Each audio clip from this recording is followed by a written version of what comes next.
The government on Sunday suspended school and business activities for the following day without providing any information on a likely time frame for resolving the situation, leaving many fretting that it could extend indefinitely. Angry residents of the Caracas neighborhood of Chaco on Sunday set up barricades along a main avenue and on side streets to protest the continued outage. "The food we had in our refrigerators has spoiled, businesses are closed, there's no communication, not even by cell phone," Ana Cerrito, 49, a merchant, standing in front of a pile of razor wire and debris. "No country can bear 50 hours without electricity. We need help. We are in a humanitarian crisis." Lines extended for blocks at fuel stations as drivers queued up for gasoline and buses waited fill up with diesel. Families stood under the sun to buy potable water, which is unavailable for most residents whose homes do not have power. State oil company PDVSA said on Sunday that fuel supplies were guaranteed. But only around 100 of the country's 1,800 service stations were in operation due to the blackout, according to gas station industry sources. Merchants unable to maintain refrigerators working began giving away cheese, vegetables, and meat to clients. Other shops had supplies stolen. A small supermarket in a working-class area of western Caracas was looted on Saturday night after protesters barricaded an avenue and clashed with police, according to neighbors and the shop's owner Manuel Caldera.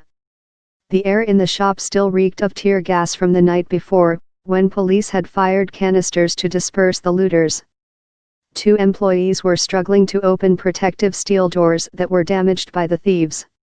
No diagnosis. Guaido in a Sunday press conference criticized severely the government for failing to explain what was going on. "The regime at this hour, days after a blackout without precedent, has no diagnosis," he said. Information Minister Jorge Rodriguez in televised comments assured that the government was taking care of the situation, without offering technical details on what was causing the continued outage. While the promoters of hate, death, and violence delight in their destabilization plans, President Nicolas Maduro has ordered a deployment of ministers to ensure the Venezuelan people are attended to, he said. Guaido invoked the constitution to assume an interim presidency in January, arguing that Maduro's 2018 re-election was fraudulent.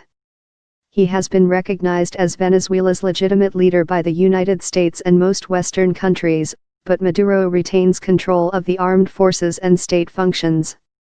Elliot Abrams, the Trump administration's envoy for Venezuela, said on Sunday that Maduro is not open to negotiations and seems intent on staying put.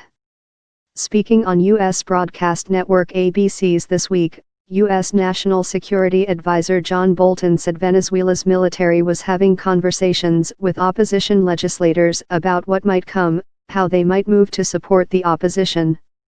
At hospitals, the lack of power combined with the absence or poor performance of backup generators led to the death of 17 patients across the country, non-governmental organization Doctors for Health said on Saturday. Power returned briefly to parts of Caracas and other cities on Friday, but went out again around midday on Saturday. One can infer from the delays and the results of the failure that it was a problem in the lines that leave Guri, rather than in the plant itself, said Miguel Lara, a former president of the state-run entity responsible for the electricity system, referring to the Guri hydroelectric power plant which supplies most of Venezuela's electricity. The extent of the blackouts on the country's crude oil production, the source of nearly all the government's export earnings, remained unclear. Most of the key joint ventures between PDVSA and foreign partners in the Orinoco Belt, the country's main crude region, run on their own generators. But many fields in western Zulia state depend on the grid.